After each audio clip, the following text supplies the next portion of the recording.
नमस्कार दोस्तों, आप सभी का आपके अपने YouTube चैनल जीएस दरबार में हार्दिक स्वागत है। मेरा नाम है आशीष। दोस्तों, हम लोग एसएससी जीडी 2022-23 के पेपर की तैयारी कर रहे हैं, जिसमें हम लोग जीएस और जीके से संबंधित बनने वाले महत्वपूर्ण प्रश्नों के बारे में चर्चा करते हैं। अभी तक हम लोग कुल 4 प्रैक्टिस सेट कर चुके हैं। ये 5वां प्रैक्टिस सेट है। तो जिन लोगों ने उन वीडियो को नहीं देखा है, आप डिस्क्रिप्शन में जाके वहाँ से देख सकते हैं। बाकी मैंने एसएससी जीडी की प्लेलिस्ट भी बना दी है, आप वहाँ से भी देख सकते हैं। तो आइए शुरू करते हैं 5वां प्रैक्टिस सेट। पहला प्रश्न है कि भारत का अंतरिक्ष स्पेस रॉकेट लॉन्चिंग केंद्र कहाँ है? व्हीलर आइसलैंड में, हासन में, श्रीहरिकोटा में, पोर्ट ब्लेयर में। तो इसका सही जवाब हो जाएगा श्रीहरिकोटा, ऑप्शन सी। प्रश्न संख्या 2 है, निम्नलिखित में से कौन सा ग्रंथ कालिदास ने लिखा है? ऋतुसंहार, कुमार संभवम, अभिज्ञान शाकुंतलम, उपरोक्त सभी। तो कालिदास जी ने, कह सकते हो, जितने ये ऋतुसंहार हैं, कुमार संभवम है, अभिज्ञान शाकुंतलम है, ये सब कालिदास जी की रचनाएं हैं। तो उपरोक्त सभी इसका सही जवाब है। प्रश्न संख्या 3 है कि पानीपत की लड़ाई में बाबर ने किसको हराया था? सिकंदर लोदी, इब्राहिम लोदी, राणा सांगा, शेरशाह सूरी। तो इसका सही जवाब हो जाएगा, जो बाबर ने इब्राहिम लोदी को हराया था। और कब हराया था? तो 1526 में पानीपत का प्रथम युद्ध हुआ था। तो आप इसको याद रखेंगे। प्रश्न संख्या 4 है, जहांगीर के दरबार में ब्रिटिश शासक जेम्स प्रथम का राजदूत कौन था? Ralph Finch, Peter Della Valle, Edward Terry, William Hawkins. बताना है इसका सही जवाब क्या होगा। बिल्कुल सही जवाब विलियम हॉकिंस था। ये 1607 और 1608 के बीच में भारत आया था और जहांगीर के दरबार में आया था। प्रश्न संख्या 5 है, किस दिल्ली सुल्तान ने राज्य की सहायता के लिए नहर सिंचाई व्यवस्था प्रारंभ की? रजिया सुल्तान, अलाउद्दीन खिलजी, गयासुद्दीन तुगलक, सिकंदर लोदी। तो गयासुद्दीन तुगलक ने सिंचाई व्यवस्था शुरू की थी और बाकी मोहम्मद बिन तुगलक के समय सबसे ज़्यादा नहरें बनवाई गई थी। प्रश्न संख्या 6 है, निम्नलिखित राष्ट्रीय राजमार्गों में से कौन सा एक महाराष्ट्र, छत्तीसगढ़ और उड़ीसा राज्यों से होकर जाता है? NH4, NH5, NH6 और NH7। तो जो NH6 है, ये महाराष्ट्र, छत्तीसगढ़ और उड़ीसा से होकर जाता है। तो ऑप्शन सी इसका बिल्कुल सही जवाब है। आइए बात करते हैं प्रश्न संख्या 7 की, कि दक्षिण अमेरिका में अमेजन द्रोणी में कौन से वन हैं? पर्वतीय वन, विषुवतीय वर्षा वन, आर्द्र पर्णपाती वन या उपोष्ण मिश्रित वन। तो जो दक्षिण अमेरिका में ज़्यादातर अमेजन घाटी में विषुवतीय वर्षा वन पाए जाते हैं। तो ऑप्शन बी इसका सही जवाब है। प्रश्न संख्या 8 है कि भारत की एंटी टैंक मिसाइल है आकाश, नाग, अग्नि या पृथ्वी। एंटी टैंक पूछी गई है मिसाइल, तो इसका सही जवाब है नाग, एंटी टैंक मिसाइल है। प्रश्न संख्या 9 है, मोनालिसा की प्रसिद्ध कलाकृति का चित्रकार कौन था? Leonardo da Vinci, Pablo Picasso, FA बार्थोल्डी या हेनरी स्मिथ। तो मोनालिसा जो प्रसिद्ध चित्र है, इसको किसने बनाया था? लियोनार्डो दी विंची ने बनाया था। ऑप्शन ए इसका सही जवाब है। प्रश्न संख्या 10 है, प्रकाश रासायनिक धूम कोहरे में हमेशा होता है? एल्यूमिनियम आयन, मीथेन, ओजोन या फास्फोरस। तो इसका सही जवाब है ओजोन, ऑप्शन सी इसका सही जवाब है। आइए प्रश्न संख्या 11 की बात करते हैं कि फिलीपींस में प्रयोग की जाने वाली मुद्रा कौन सी है? पेसो, डॉलर, यूरो, येन। तो फिलीपींस में कौन सी मुद्रा यूज की जाती है? तो बिल्कुल सही, पेसो यूज की जाती है। ऑप्शन ए इसका सही जवाब है।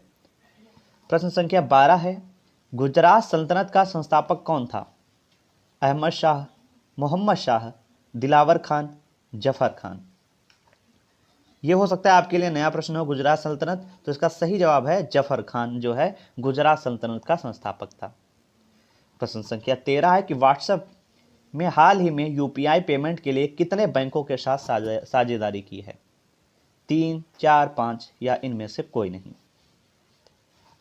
तो व्हाट्सएप ने जो है यूपीआई पेमेंट के लिए 5 बैंकों के साथ साझेदारी की है। ऑप्शन बी इसका सही जवाब है। आइए बात करते हैं प्रश्न संख्या 14 की। राइट लाइवलीहुड पुरस्कार 2019 किसे प्राप्त हुआ? ग्रेटा थनबर्ग, अमीना तोड हैदर, जियान मई या उपरोक्त सभी? तो राइड लाइवलीहुड पुरस्कार 2019 मिला था ग्रेटा थनबर्ग को, तो इसका सही जवाब है ऑप्शन ए।